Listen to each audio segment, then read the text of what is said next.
கைத்தறி பூங்காவினை திறந்து வைத்து விழாப்பேருரை நிகழ்த்த வருகின்றிருக்கிற தமிழ்நாடு அரசின் கைத்தறித்துறை மற்றும் துணிநூல் துறை அமைச்சர் மாண்புமிகு அமைச்சர் அண்ணன் காந்தி அவர்களே, மாண்புமிகு தமிழ்நாடு முதலமைச்சர் அவர்கள்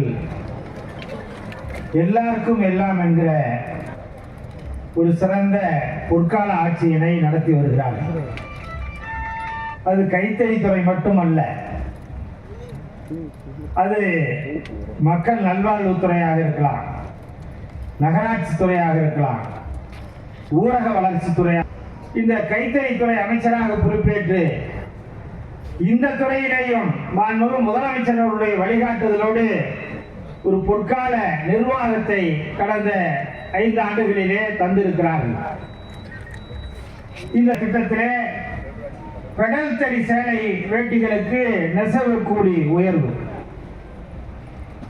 மானியத்துடன் கூடிய வீடு கட்டும் திட்டம், கலைஞரின் கனவு இல்லத்திலே நெசவாளர்கள் பயன்பெற, அதே போல கைத்தறி ஆதரவு திட்டம், இப்படி மாண்புமிகு கைத்தறித்துறை அமைச்சர் அவர்கள் மாண்புமிகு முதலமைச்சர்களுடைய ஆலோசனைகளை பெற்று இந்த துறையை மிகச்சிறந்த துறையாக, இந்தியாவிலேயே கைத்தறித்துறையும் முதன்மை துறை என்கிற அளவிற்கு இந்த துறையை உயர்த்தி காட்டிய அமைச்சர் நம்முடைய மாண்புமிகு கைத்தறித்துறை அமைச்சர் அண்ணன் காந்தி அவர்கள். அதே போல இன்னும் பல்வேறு திட்டங்கள் நம்முடைய மாண்புமிகு முதலமைச்சர் அவர்களை பொறுத்த வரைக்கும் இங்கே குறிப்பிட்டார்கள். டெல்லியில இருக்கிற அரசாங்கம், ஒன்றிய அரசாங்கம் நம்முடைய மாநிலத்திற்கு நிதியினை தருவதில்லை. பல்வேறு துறைகளுக்கு தர வேண்டிய நிதி நமக்கு தமிழ்நாட்டுக்கு நாம் டெல்லி அரசாங்கத்திற்கு கட்டுகிற நிதியிலே இருந்து பகிர்ந்து தர வேண்டிய நிதியும் தரவில்லை. அது பல்வேறு துறைகளிலே பல்லாயிரக்கணக்கான கோடி ரூபாயை ஒன்றிய அரசு, டெல்லியில் இருக்கிற அரசு நம்முடைய மாநிலத்திற்கு தர மறுக்கிறது, வஞ்சிக்கிறது. இருந்தாலும் கூட நம்முடைய மாண்புமிகு தமிழ்நாடு முதலமைச்சர் அவர்கள் நிரம்ப திட்டங்களை தீட்டி இருக்கிறார்கள். அதுவும் உள்நாட்டு வளர்ச்சி என்பது 16% வளர்ச்சியை வளர்ச்சியை வேறு எந்த மாநிலமும் கண்டதில்லை. நம்முடைய மாண்புமிகு முதலமைச்சர் அவருடைய நிர்வாக திறமையினால் உள்நாட்டு வளர்ச்சி என்பது 16% என்கிற அளவிற்கு உயர்ந்திருக்கிறது. இன்றைக்கு நம்முடைய மாண்புமிகு முதலமைச்சர் அவர்கள் தாய்மார்களுக்கு நினைவிருக்கும்.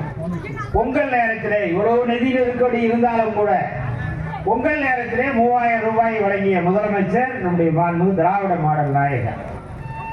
அதே போல நம்முடைய மகளிர் உரிமை தொகை, கலைஞர் மகளிர் உரிமை தொகை நம்முடைய தாய்மார்களுக்கெல்லாம் ஒரு கிடைக்கக்கூடாது என்று சில 5000 ரூபாயை வழங்கிய முதலமைச்சர் நம்முடைய மாண்புமிகு தமிழ்நாடு முதலமைச்சர். அது மட்டுமல்ல, இன்றைக்கு நேற்றைய தினம் 2000 ரூபாய் 30 லட்சம் பேருக்கு மேல் வழங்கி இருக்கிறார். இதையும் நம்முடைய மாண்புமிகு முதலமைச்சர் அவர்கள் நிறைவேற்றி தந்திருக்கிறார்.